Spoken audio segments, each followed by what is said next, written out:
हे सगळ्यासाठी आहे. अवेअरनेस नाहीये म्हणता येईल आणि त्यामुळे काय होतं, आपण आधी घाबरून जातो. असं काही झालं की एक आपली मेंटॅलिटी अशी आहे की आपण घाबरतो आणि आता काय करायचं असं झालेलं आहे. आणि आपला समाज काय आहे ना, आधी बदनामी आपली होते, रेप्युटेशन आपलं हार्म होतं, समाज लगेच स्टिग्मा म्हणून ह्या गोष्टीकडे बघायला लागतो.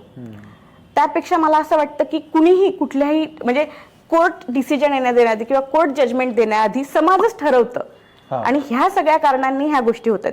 जर न्यायालयांना आपापले कार्य करू दिले, व्यवस्थित केस, भरपूरदा असं होतं की ह्या केसेस नंतर प्रूव्ह होतं की ह्यात जे आहेत ह्या खोट्या केसेस होत्या, ह्यात काही तथ्य नव्हतं, पण तोवर वेळ झालेला असतो. तर आता रिमेडीज आपण त्याला म्हणू शकतो एक की सगळ्यात पहिले तर आपण आपली मेंटॅलिटी, समाज आणि त्याकडे बघण्याचा दृष्टिकोन बदलणं गरजेचं आहे. एकमेकांना सपोर्ट करणं गरजेचं आहे. जे आहे न्यायालय ते आपलं काम करतच असतं.